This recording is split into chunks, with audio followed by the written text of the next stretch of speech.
Salut à tous, je suis Flavio l'Estival et aujourd'hui je vais vous poser une simple question. Savez-vous comment la danse des dragons, la bataille entre Aemond et Aegon face à Rhaenys Targaryen au-dessus du repos des Freux se passe dans les livres? Qu'importe que l'on soit un fan des livres ou de la série, l'on a tous été choqués par la danse des dragons au-dessus du repos des Freux, la première vraie bataille entre dragonniers dans House of the Dragon, l'épisode 4 de sa saison 2. La manière dont la princesse Rhaenys, la reine qui jamais ne le fut, et son dragon, la reine rouge Mélis, meurent ensemble au combat face au gigantesque Vhagar, monture d'Aemond un œil Targaryen, ainsi que la manière dont son frère, le roi Aegon II et son dragon Feu du Soleil finissent grièvement et permanemment blessés après la bataille, a définitivement laissé toutes les parties de la communauté bouche bée dans un spectacle de feu et de sang réellement digne de l'univers Game of Thrones.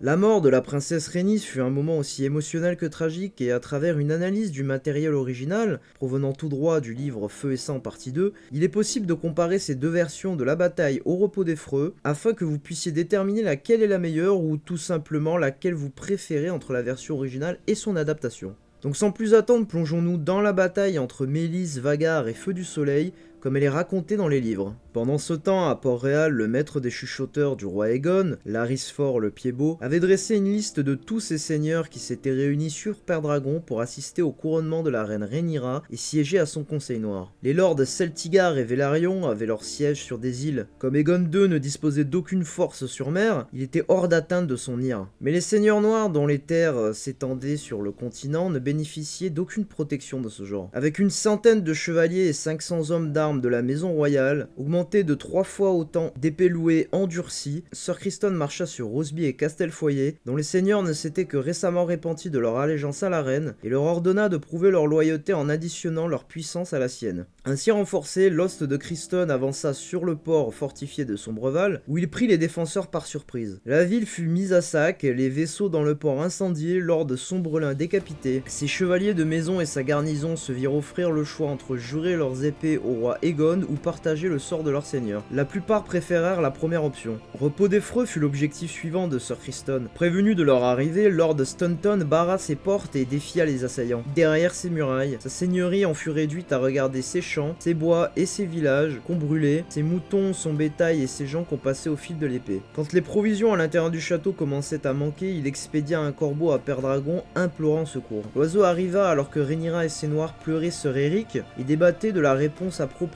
à cette dernière attaque d'Aegon l'usurpateur. Bien qu'ébranlée par cet attentat contre sa vie, ou celle de ses fils, la reine était encore réticente à l'idée d'attaquer Port-Réal. Munken, qui on s'en souviendra écrivait bien des années plus tard, affirme que c'était par horreur du parricide. Mégor le Cruel avait exécuté son neveu Aegon et il avait été maudit en conséquence, finir mort et exsangue sur son trône volé. Septon Eustace affirme que Rhaenyra avait un cœur de mère qui lui faisait répugner à mettre en péril la vie de ses fils survivants. Seul Champignon assista à ses conseils toutefois, et le fou insiste pour dire que Rhaenyra était encore tellement brisée de chagrin après la mort de son fils Lucerys qu'elle s'absenta du conseil de guerre en cédant la conduite au serpent de mer et à son épouse, la princesse Rhaenys. Ici, la version de Champignon semble la plus probable, car nous savons que 9 jours après que Lord Staunton eut envoyé son appel à l'aide, on entendit sur la mer battre des ailes de cuir, et le dragon Mélis apparut au-dessus du repos des Freux. On l'appelait la Reine Rouge, à cause des écailles écarlates qui la couvraient. Les membranes de ses ailes étaient roses, sa crête, ses cornes et ses griffes aussi luisantes que du cuivre. Et sur son dos, dans une armure d'acier et de cuivre qui étincelait au soleil, chevauchait Rhaenys Targaryen, la reine qui jamais ne le fut. Sir Criston Cole n'en fut point déconcerté.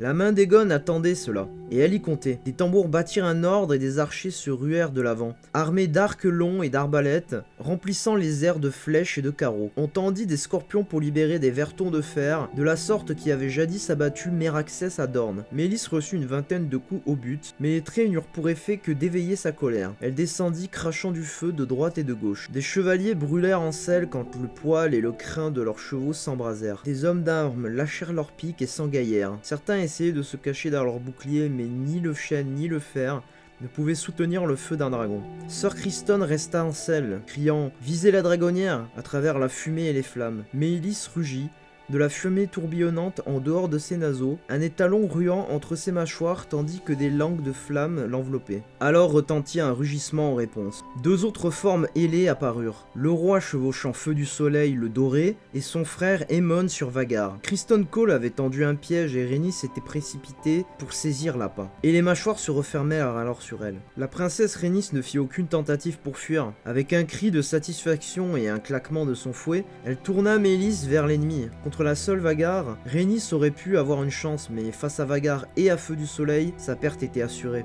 Les dragons en vinrent aux prises à 1000 pieds au-dessus du champ de bataille, tandis qu'éclataient et s'épanouissaient des boules de feu si éblouissantes que des hommes jurèrent plus tard que le ciel était rempli de soleil. Les mâchoires écarlates de Meleys se refermèrent un moment sur le cou doré de Feu du Soleil, jusqu'à ce que Vhagar fonde sur eux deux. Les trois bêtes s'abattirent en tourbillonnant, elles percutèrent le sol avec tant de force que des moellons se détachèrent des murailles du repos d'Effreux à une demi-lieue de là. Ceux qui étaient les plus proches des dragons ne survécurent pas pour en parler. Les plus éloignés ne virent rien à cause de la fumée et des flammes. Il fallut des heures avant que s'éteignent les feux, mais de ces cendres, seul Vhagar s'élèvera indemne. Meleys était morte, brisée par la chute et fracassée sur le sol. Et Feu du Soleil, cette superbe bête dorée, avait une aile à demi arrachée au corps, tandis que son royal dragonnier souffrait de côtes cassées, d'une hanche brisée et de brûlures qui lui couvraient la moitié du corps. C'était son bras gauche qui avait le plus souffert. Le feu dragon avait tant ardé que l'armure du roi avait fondu dans sa chair. Un corps attribué à Rhaenys Targaryen fut retrouvé par la suite à côté de la carcasse de son dragon. Mais elle était si noircie que nul ne put être certain que c'était elle. Fille chérie de Lady Jocelyn Baratheon et du prince Aemon Targaryen, fidèle épouse Corlys Velaryon, mère et grand-mère, la reine qui jamais ne le fut avait vécu sans crainte et elle mourut dans le feu et le sang. Elle avait 55 ans. 800 chevaliers, écuyers et simples soldats perdirent la vie ce jour-là. 100 de plus périrent peu de temps après lorsque le prince Aemon et sœur Criston s'emparèrent de Repos d'Effreux et passèrent la garnison par les armes. On rapporta à Port-Réal la tête du Lord Stanton pour l'exposer au-dessus de la vieille porte, mais ce fut celle du dragon Meleys tiré à travers la ville dans une charrette qui abasourdit le peuple accouru en foule. Septon Eustace nous dit que par la suite ils quittèrent Port-Réal par milliers jusqu'à ce que la reine Alicente ordonne qu'on ferme et qu'on barre les portes de la ville. Le roi Aegon II ne périt pas, bien que ses brûlures lui coûtent tant de souffrance que certains racontent qu'il prierait pour en finir. Ramené à Port-Réal dans une litière fermée pour cacher l'étendue de ses blessures, sa grâce ne se releva pas de son lit de tout le reste de l'année. Des septons prièrent pour lui, des maîtres le traitèrent avec des potions et du lait de pavot, mais Aegon dormait 9 heures sur 10, ne s'éveillait que le temps de prendre une maigre nourriture avant de se rendormir. Nul n'avait le droit de troubler son repos, hormis sa mère, la reine douairière, et sa main, sœur Criston Cole. Son épouse n'essayait même pas, tant la reine Helena était perdue dans son propre chagrin et sa folie. Le dragon du roi, Feu du Soleil, trop gros et trop lourd pour être déplacé et incapable de voler, avec son aile blessée, demeura dans les champs près de Repos d'Effreux, se traînant dans les cendres comme un énorme ver doré. Au premier temps, il se nourrissait des carcasses calcinées des tués. Quand il n'y en eut plus, les hommes que sœur Criston avait laissés derrière lui pour le garder, lui apportèrent des veaux et des moutons. Vous devez gouverner le royaume jusqu'à ce que votre frère ait la force de reprendre la couronne, annonça la main du roi au prince Aemon. Sœur Criston n'eut pas à le répéter, écrit Eustace. Ainsi, Aemon le parricide reprit-il la couronne de fer et de rubis d'Aegon le conquérant. Elle me sied mieux qu'à lui, affirme le prince. Pourtant, Aemon ne prit pas le titre de roi et se borna à se dénommer protecteur du royaume et prince régent. Sœur Criston demeura main du roi. La différence notable que l'on observe directement entre la version des livres et celle de la série se trouve dans la façon dans laquelle la bataille est livrée ainsi que celle dont elle est racontée. En effet, Feu et Sang adopte une lignée de storytelling faite pour imiter ce qu'aurait pu écrire un maître de la Citadelle à propos de ces événements historiques de l'univers de George R.R. Martin. Et l'on sait qu'à Westeros, l'histoire est écrite par les vainqueurs. Ici, de par la nature de vrais faux livres historiques, Feu et Sang ne décrit que les événements largement sans rentrer dans l'intimité de ces détails. Dans la série, l'on découvre dans l'épisode 4 les conflits intérieurs qui règnent au sein de la faction des Verts pour le contrôle réel du pouvoir de la couronne. Criston Cole, la nouvelle main du roi, prépare leur plan de bataille au Repos d'Effreux sans l'aval du roi Aegon II, considéré par ses propres conseillers comme inapte à commander. Son frère Aemon convoite également la couronne, s'étant toujours considéré plus capable que son frère Aegon, ainsi qu'il devait encore se remettre de toutes les humiliations que celui-ci lui a fait subir depuis sa tendre enfance. À ses fins, il essaye alors de causer sa perte par 3 fois durant la bataille. Une première quand il retarde son arrivée face à Rhaenys et Meleys, afin de voir si celui-ci allait périr de sa main. Une deuxième quand il ordonne à Vhagar de cracher son feu dragon sur Meleys, ainsi que droit sur son frère et son dragon.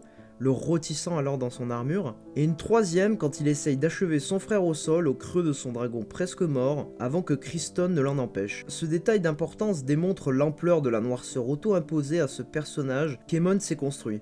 Si le meurtre de Lucerys était un accident qu'il regrette, la tentative de parricide ainsi que de régicide sur son propre frère Aegon ne l'était pas. L'arrivée à l'improviste du roi n'est aussi pas racontée de cette façon dans les livres, et il est aussi facile d'imaginer que les Verts, victorieux après cette bataille, ont envie de camoufler la partie où leur roi a sauté sous sur son propre dragon, qu'il est incapable de commander en valyrien, et où il a failli se faire tuer en combat singulier contre Méhélis. La volonté de combattre de Rhaenys est aussi très bien représentée dans la série, bien que certains pourraient argumenter qu'elle a peut-être essayé de fuir avant de se faire attraper par les mâchoires monstrueuses de Vhagar, et la férocité de Méhélis est mieux représentée de par le fait qu'elle affronte en duel singulier chacun des dragons ennemis. Il n'est non plus pas aussi dit qu'Aegon porte l'armure en acier valyrien du conquérant, et c'est peut-être cette armure qui l'empêche d'être transformé en un tas de cendres après avoir été frappé directement par une attaque des flammes de Vhagar. Au final, le changement le plus impactant est sûrement la tentative volontaire de parricide d'Aemond sur son propre frère aîné, ainsi que son roi Aegon II. Un changement qui élève la qualité du repos d'Effroy ainsi que celle de la danse des dragons. Il s'agit à mes yeux de la bonne manière de contourner les attentes,